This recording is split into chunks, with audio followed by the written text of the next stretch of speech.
जो वो गरीब निकल जाए, कोई उलाहना मत देना, जिसका जितना खाया हो दून दून लेते जाओ, जाको जे तो खायो है उससे डबल लेकर के चले जाओ। आज शिकायत करके सभी गोपियाँ लौट जाती हैं। इसके बाद एक दिन प्रभु ने सोचा कि मैंने माखन अब खा लिया, गोपियों को कृतार्थ कर दिया है, अब चलो इस ब्रज में आया हूँ तो ब्रज की रज का भी चाखन करो। ब्रज रज माने मिट्टी को खाना, मिट्टी नहीं खाई भगवान, ब्रज की रज को चाखा। संसार की धूल अलग है और ब्रज की रज का महत्व अलग है। रमण रे तिलियो नहीं कियो न यमुना पान, रे मन तू समझो नहीं ब्रज को तत्व महान। रमण रेती लेटा नहीं माने ब्रज की रज में जिसने अपने शरीर को एक बार भी ना लेटाया हो, यमुना के जल का पान ना किया हो, तब तक वह ब्रज के महत्व को नहीं पहचान सकता। भगवान ने विचार किया कि मैं ब्रज में आया हूं तो ब्रज की रज का माखन को रज चाखना पड़ेगा। माखन तो बहुत खा लिया है।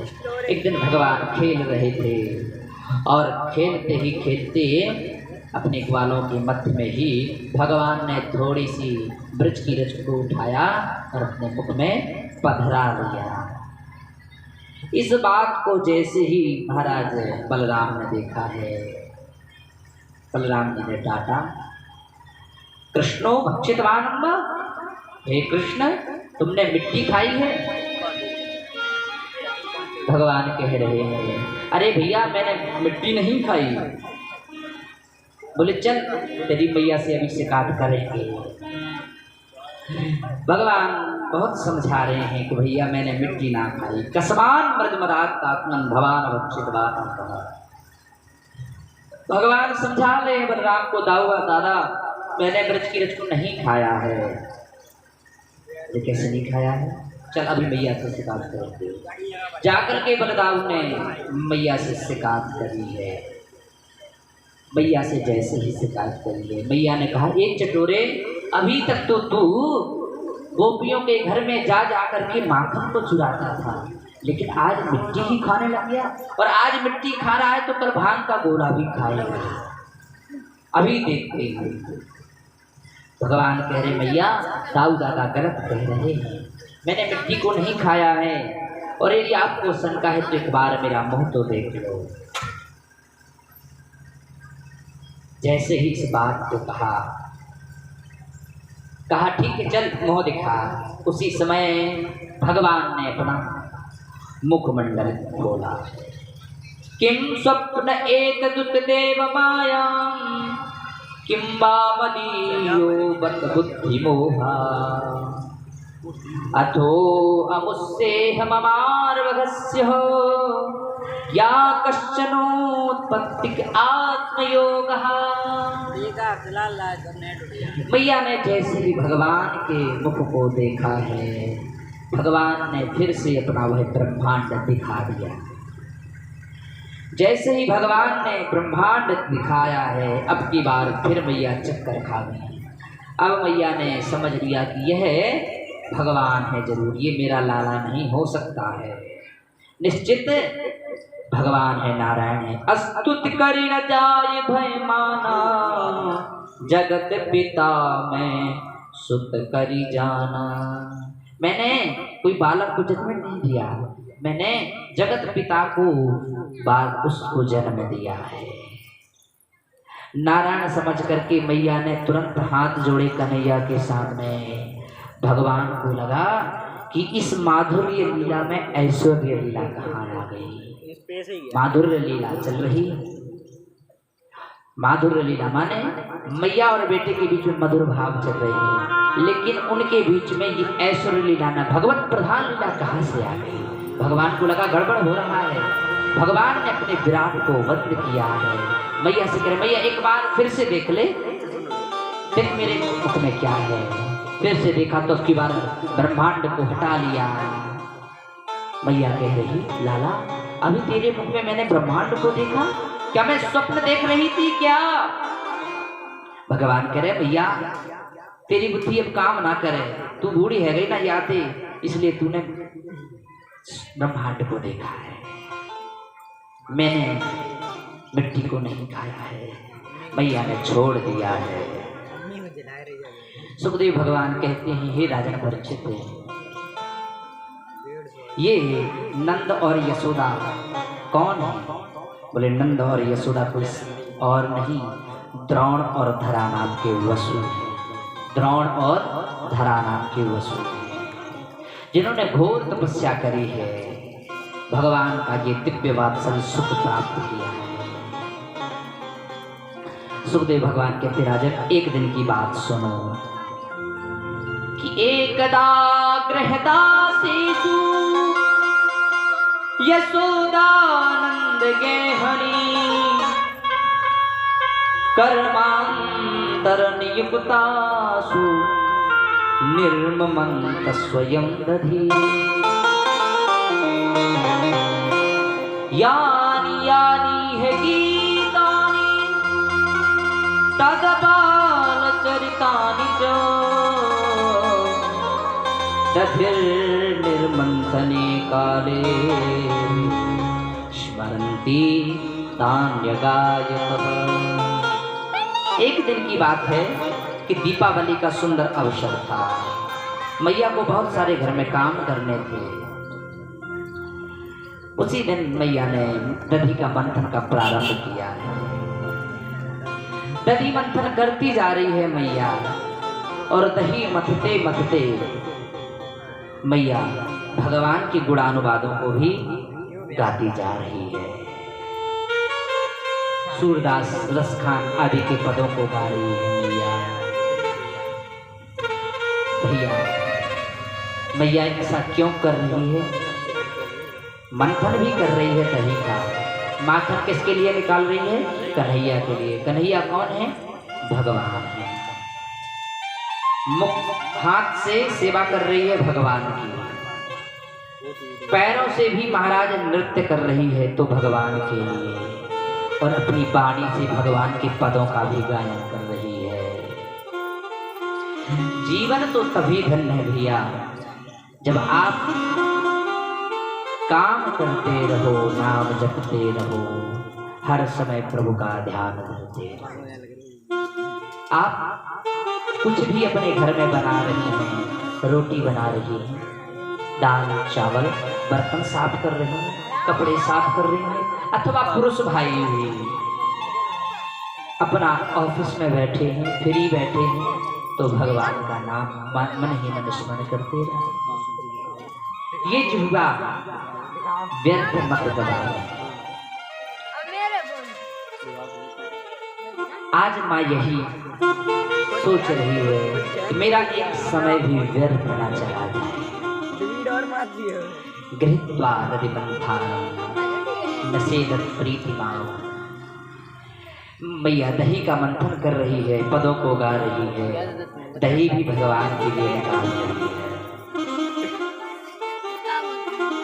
कौन सा पद गा रही है?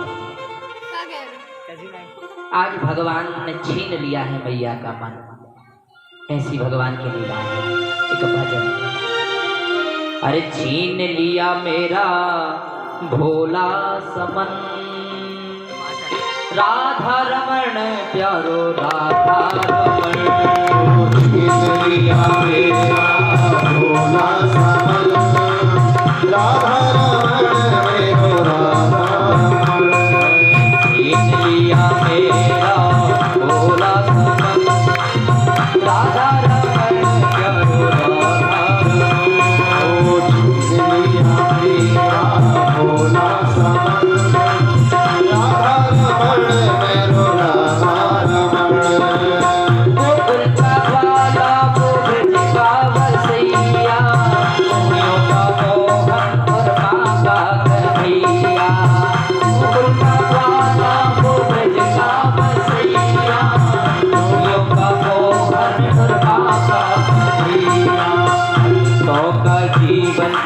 निर्धन का धन, भक्तों का जीवन और निर्धन का धन। राधा रमण प्यारो राधा रमण, छुई गलियां मेरा भोला समन। राधा रमण मेरो राधा रमण। हरि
कभी हो मिलन, बिछड़न कभी और कभी हो मिलन।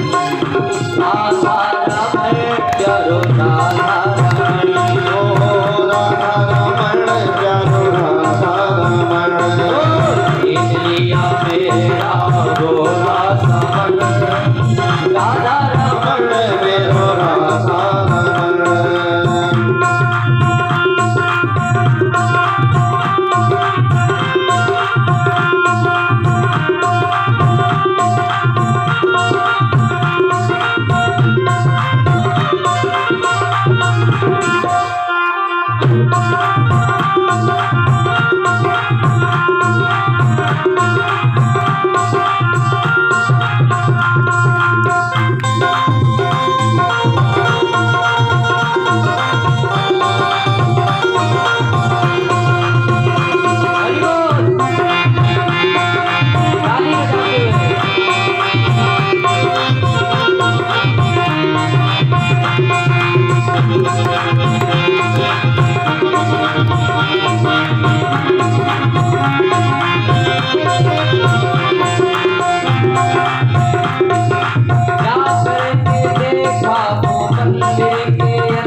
भक्त वत्सल भगवान की इस प्रकार मैया दही मंथन कर रही है और गीतों को गा रही है। इतने में भगवान आ जाते हैं विश्राम करते हुए निकल के बाहर। भूखे हुए ठाकुर जी आकर के कहते हैं मैया मुझे माखन खाना है और मुझे ताजा माखन चाहिए। मैया अभी समझा रही लाला अभी तो अभी निकलो ना, ताजो माखन निकाल रही हूँ। मैया ने कहा लाला एक दूध पी ले अपना पेट भर ले। और महाराज मैया दुग्ध पान कराने लग जाती है लाला को। दूध पीते पीते ठाकुर जी ने देखा है एक लीला करी है। मैया दूध चढ़ाया चूल्हे पर, इधर लाला को गोद में दूध पिला रही है। भगवान ने एक विचार प्रकट किया मैया से, मैया एक बात तो बता, तुझे दूध प्यारा है कि पूत प्यारा? तुझे दूध प्यारा कि पूत? पूत जानते हैं ना, पूत माने होता बालक। मैया बोली जा नारी के तू कहीं ये बात पूछवे कि दूध प्यारो के पूत प्यारो? भगवान कहते नहीं मैया तू अपने दिल की बताए दे, दूध प्यारो है कि पूत प्यारो है?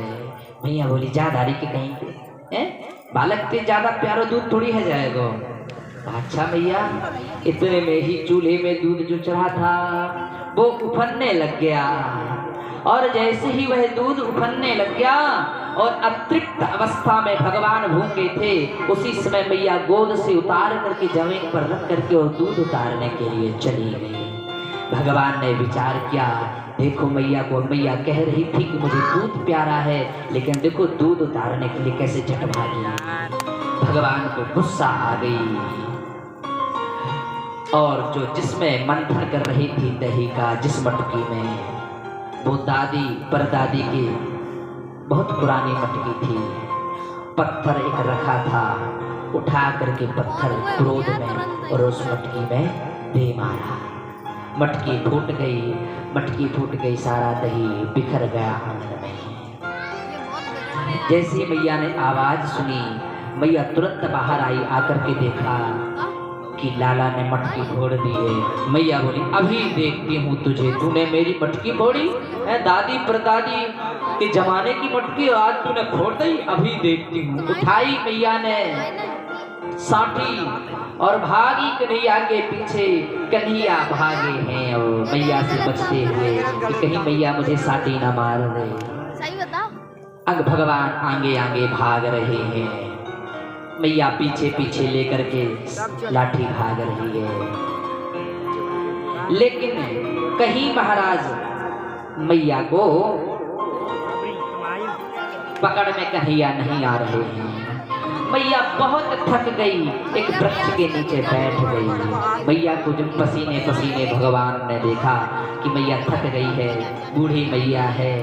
कैसे बूढ़ी? जैसे जे मैया हमारी बैठी बूढ़ी, ऐसे बूढ़ी मैया, ऐसे को ही कृपार्थ किया है। ऐसे ही कि हम भगवान स्वयं आते हैं करुणा करके। आज भगवान ने देखा कि बूढ़ी मैया थक गई है, पसीना बह रहा है। भगवान स्वयं आ जाते हैं और आकर के भगवान मैया के हाथों में अपने हाथ को दे देते हैं। मैया लाला को पकड़ करके घर लाती है और एक ऊखल रखा हुआ था, ऊखल में बांधने लग जाती है। जैसे ही ऊखल में मैया बांधती है, लेकिन द्वयम अंगोल दो अंगुल से कम ही पड़ जा रही है। मैया ने सारे घर की रस्सियों को जोड़ दिया, लेकिन उस उखल में बांध नहीं पाई। मैया ने सभी साड़ियों को फाड़ फाड़ करके वहां में बांध दी और रखी, लेकिन तो भी गोविंद नहीं बंधे। क्यों नहीं बंधे भैया? इसलिए नहीं बने, अरे जब अणिमा महिमा लघिमा प्राप्ति प्राकाम्या ईसत्य वशक्ति और कृति 8 प्रकार की सिद्धियां होती हैं। ये 8 प्रकार की सिद्धियां जब गोविंद को नहीं बांध पाई तो मैया कैसे बांध सकती थी? भगवान तो बंधते हैं प्रेम के वश में। आज मैया पसीने पसीने हो गई। भगवान ने देखा कि मैया परिश्रत हो गई है, अब मैया बांध सकती है मुझे। तो भगवान जो 2 अंगुल कम रस्सी पड़ रही थी, आज भगवान ने उसकी पूर्ति करी है और भगवान उस उखल में बंध जाते हैं। और मैया कहती है लाला अब तू इसी में बंधा रहे, मैं जाती हूँ काम कर लूँ, तूने बहुत परेशान किया है मुझे। मैया बांध करके भाग जाती है। भगवान तो लीला करने के लिए आए ना। भगवान किस लिए बंध रहे हैं? क्योंकि उस आंगन में 2 वृक्ष खड़े हुए हैं। किसके? यमलार्जुन के। भगवान ने देखा कि इनको कृतार्थ करना है, तो भगवान ऊखल को घसीटते हुए जाते हैं। ऊखल को घसीटते जब जाते हैं, जाकर के ऊखल उन वृक्षों के मध्य में फंस जाता है। और जब फंस जाता है, नहीं निकलता, तो भगवान जोर से झटका मारते हैं। जैसे ही झटका लगता है, समाद्रि शून्य गात्राया विनिस्तकवरस्तदा, वृक्ष गिर जाते हैं। उन वृक्षों से दो महापुरुष प्रकट होते हैं। और जब प्रकट होते हैं, पूछते हैं तुम कौन हो? बोले महाराज हम नलकुंवर और मणिग्रीव। हाथ जोड़ करके भगवान की स्तुति करते हैं कि वाणी गुणानुकथने श्रवणों कथाया। हे प्रभु, आपने हमारा कल्याण किया, उद्धार किया है। अब एक ही है, आशीर्वाद दीजिए क्या कि आपका नाम हम अपनी वाणी से अहरनिश जप करते रहें, आपकी सेवा अपने हाथों से करते रहें, यही वरदान दीजिए। भगवान ने उनको वरदान दिया है। जैसे ही धड़ाम की आवाज को नंद बाबा ने सुना, नंद बाबा दौड़े दौड़े आते हैं। आकर के देखते हैं कन्हैया ऊखल में बंधा हुआ है, वृक्ष गिरे हुए हैं। नंद बाबा आकर के कन्हैया को ऊखल से छुड़ाते हैं और देखते हैं कहीं मेरे लाला को लगी तो नहीं। और आकर के यशोदा मैया को डांटते हैं, खबरदार आज के बाद मेरे लाला को कहीं बांधा दो। बड़ी जतन के बाद एक लाला को हमने पाया है। बाबा ने देखा कि वृंदावन में बहुत माने यहाँ पर नंद भवन में बहुत उत्पात हो रहे हैं। नंद बाबा ने विचार किया कि अब चलो इसको छोड़ देते हैं, कहीं और चलते हैं। नंद बाबा ने सभी से विचार किया, भैया हमको कहीं चलना चाहिए। विचार सबसे कहा, भैया कहाँ चलना चाहिए? कोई नहीं बता पाया। नंद बाबा के छोटे भाई उपनंद थे, उन्होंने कहा बाबा मुझे एक याद आ रही है जगह, सुंदर सी जगह। कहा कौन सी जगह? उपनंद जी कहते हैं कि वनम वृंदावनम नाम पसभ्यम नवकाननम गोप गोपी गवां सेव्यं पुण्यावृत्रण वीरुभम। बाबा सबसे सुंदर एक जगह है,